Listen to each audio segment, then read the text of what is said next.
Tēnā koutou katoa. Ngā mihi nui kia koutou katoa, karanga mai mihi mai. Ko Carly Mercier toko ingoa. Also from the deep south, Gemma, not as deep as Gore from Dunedin. But living now in Wellington and Island Bay, luckily for me.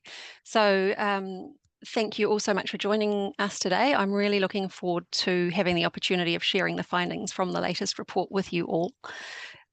Just by way of introduction, I think many of you may have noticed a sort of a shift in the past few years, especially since the massive floods and since Cyclone Gabriel last year. I think the reality of climate change has really hit home for many people now. People are starting to get their heads around this really pressing need to begin adapting our lives and our communities to the real and ever increasing impacts of climate change. Some of the main impacts in Aotearoa, of course, and we're very susceptible to them here because of our geography. Some of the main ones are flooding, obviously, fires, slips and erosion, sea level rise, extreme temperature, droughts, and then, of course, increasingly wild and more frequent storms. So the impacts from climate change are going to touch on all aspects of our lives over time.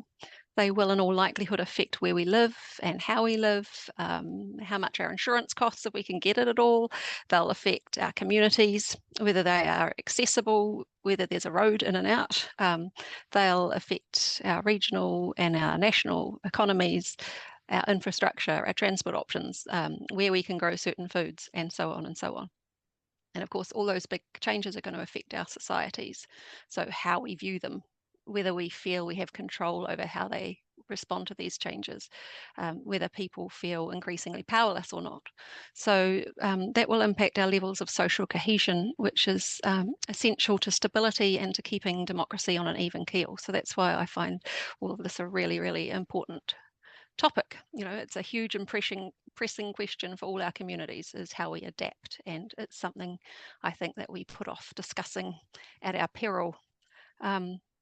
But despite all that, I think overall my report is overall fairly positive. The aim was to present a useful framework for finding our way through those challenging times ahead. So what we really don't want to be is to be in a position where we're sort of having to mop up from increasingly dire and damaging disasters. Instead, you know, I guess a major impetus in writing the report was to build some energy and urgency for local adaptation planning, as well as to set out what best practice looks like.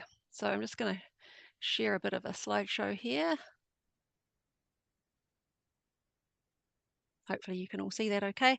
So firstly, just brief introduction to adaptation for those who are not sure exactly what's meant by the term. It refers to all those strategies and actions that are meant to help us build resilience to climate change, not to be confused with climate mitigation, which is about preventing or reducing emissions from greenhouse gases so that the impacts of climate change are less extreme. Both adaptation and mitigation obviously completely essential. Talking about adaptation doesn't mean that mitigation is any less important. So this PARA framework is used internationally and at home to explain the types of actions that can be included in adaptation responses. So we can attempt to protect buildings and infrastructure that are already there by building a seawall or a stop bank, for example. We can also avoid building or living in a certain place. I see they're still issuing consents for new homes on floodplains in Auckland. That is a great example of how not to avoid known risks. Sorry, a bit cheeky there. Another approach is retreat, which essentially means relocating existing buildings and infrastructure away from known risks. And then finally, we can try to accommodate risks. So there are loads of different ways to do that. Our recent Sponge Cities report, for example, talked about making cities more resilient to increasing rainfall events using green infrastructure. So that's things like planting wetlands, daylighting streams, planting green roofs and so on. That's an example of adaptation to existing or future risks. Other examples of accommodating risk might include things like creating barriers to prevent erosions or slips, creating fire breaks to prevent or to stop bushfires. And a long-term adaptation plan is likely to include all of those four things in some way, or components of all four approaches. perhaps staggered over time. So one example might be a community that's at risk of erosion and flooding from sea level rise. So they might decide that they're going to plant sand dunes as a short to medium term solution. They might think that they will build a seawall or raise houses on stilts as a medium term solution. And then they might decide that they're going to plan longer term for existing houses to be bought out gradually by the council as a form of managed retreat. So then the speed at which those responses would be implemented would most likely be determined by predetermined triggers. So how fast is the sea level rising, for example, or how many times a year is the community experiencing flooding? So the question is, how are we doing in general, engaging communities in these long-term sort of strategic planning decisions? There have been some fabulous examples of best practice in adaptation planning, and there's quite a few case studies in the report if you're interested in having a look at some of those. Also, Rowana and Gemma are going to talk about a couple in a minute. I would say there hasn't been a huge amount of implementation yet, but some good planning. Unfortunately, though, most engagement reported by local authorities, tends to still be that sort of one-off consultation kind of engagement. So answering a specific question and not involving participatory engagement techniques, and not talking about those big picture strategic decisions. So I wanted to run through a few arguments for why it's crucial that we find ways to engage more meaningful with communities on adaptation. Just a quick note before I start. I wanted to acknowledge that councils are obviously under a huge amount of pressure from all sides at the moment. There are many, many reasons for local authorities to find this stuff challenging, or maybe they struggle to find the resources to do it well. So please don't take any of this as me having a go at councils. So one of the big issues for me is that current engagement processes are not particularly democratic overall. So where public consultation happens, it's more often than not an invitation to make a written submission. This process tends to sideline certain groups such as young people, people from lower socioeconomic groups, Pacifica and Māori communities, and other groups. So I don't mean to single out Auckland here. Auckland does actually do some really great work in community engagement, but I just happen to have the stats from Auckland, and I think these are reflected in the experiences from other councils around the country. So when they were doing their written submissions on their Auckland Plan 2050, submitters skewed really heavily towards being Pākehā, being older, and being wealthier. The problem here is that those who are most vulnerable to climate change are often the least likely to engage in a traditional or conventional engagement process. They're also less likely to vote in local elections and to be represented on councils. I think this type of underrepresentation is particularly concerning in the case of climate change, because climate change is so complex, impactful, irreversible. Humanity, I think, has never had to deal with anything quite like this before, and the challenges are going to be unique. They will be long lasting. The science is complex, the impacts will be unpredictable, they'll continue to evolve, and the impacts are going to affect us for generations to come as well. So all of that points to the need for increased democratic engagement around adaptation. It makes sense, I think, that it requires buy-in from everyone because it will affect everyone. Secondly, participation is super important in a climate of increasing mistrust. Climate change contains the potential to sow, I think, either great community division or cohesion, or more probably both, similar to what we saw maybe during the COVID-19 pandemic in that way. So there's been an erosion of trust in mainstream information by some groups in the past few years. There's also been an increase in conspiracy theories, as we all know, about climate change. These really leave the potential open for deep rifts to form around approaches to climate adaptation, and we need to try and avoid that as much as we can. So the good news in Aotearoa is that we still have relatively high levels of trust in our public services, and those levels have been going up over the past decade. That surprised me, actually, but I was very pleased to hear that. So we can keep building on that. Bad news is that most New Zealanders believe we are more divided today than we were in the past. So to maintain trust in governing authorities, communities need to understand the issues we're facing. They need to have a part in designing the solutions. That's going to be, in my view, just as important as getting the physical adaptation solutions right.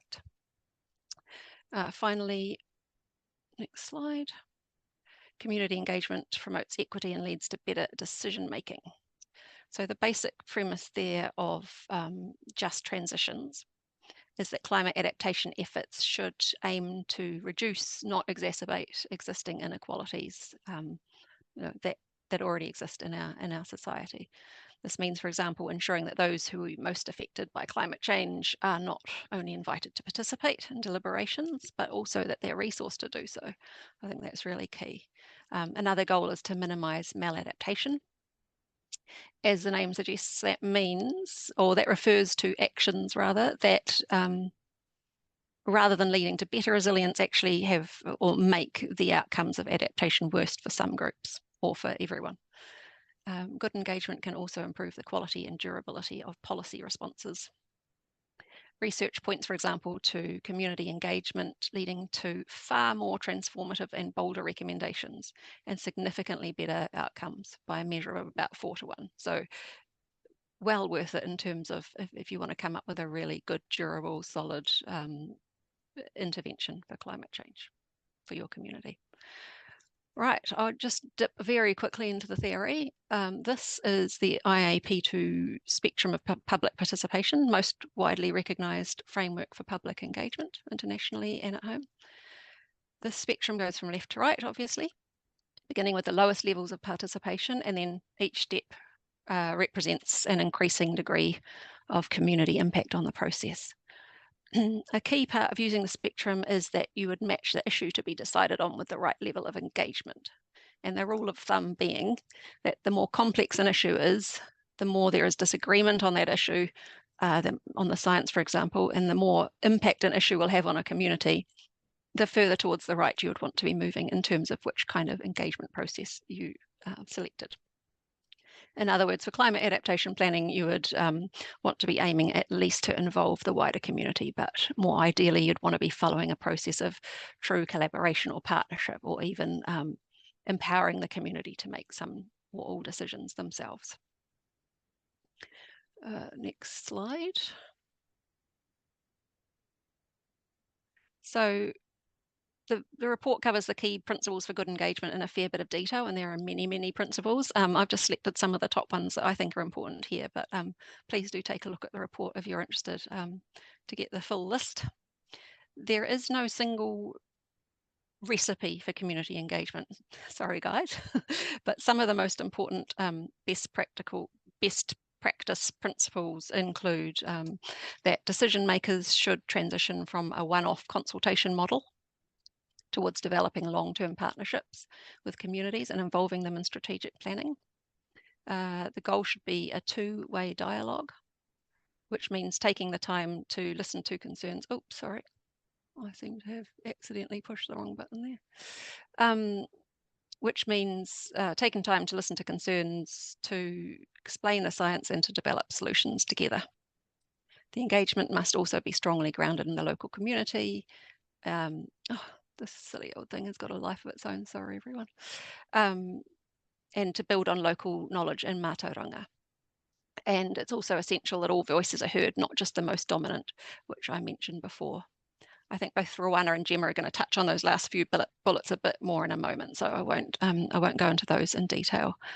The last but not least, in fact, one of the most important points is the importance of getting engagement with Māori right. Māori have a long history of facing natural hazards using mātauranga Māori, or traditional knowledge and wisdom. In Te Ao Māori, the health of the natural world and the connections that exist between all living things are of critical importance, and all aspects of nature are seen as intertwined and connected through whakapapa.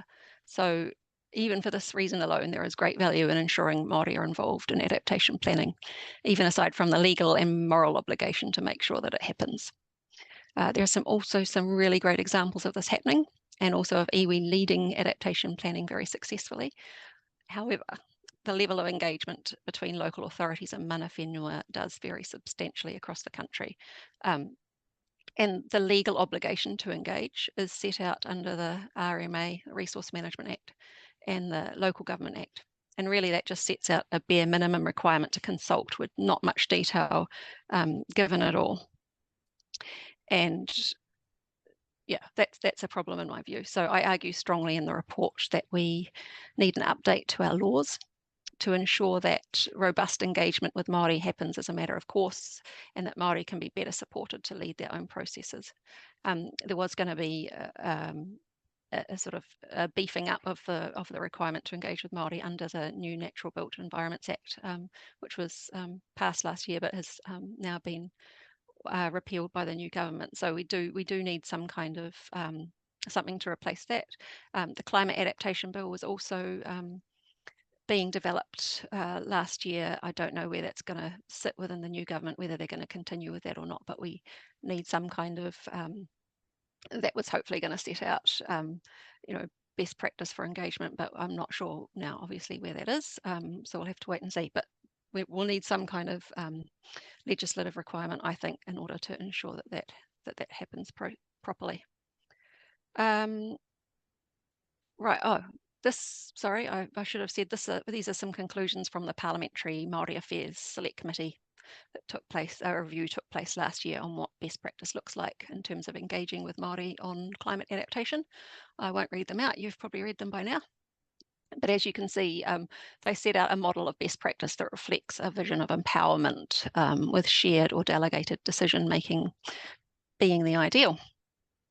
So I'm going to just quickly go through some of my recommendations from the report before we switch over to the panel discussion. If you take a look at the report, there are many dozens of recommendations, and these are really just summarising some of the top ones. So it's a bit of an oversimplification. So please do check out the report for more.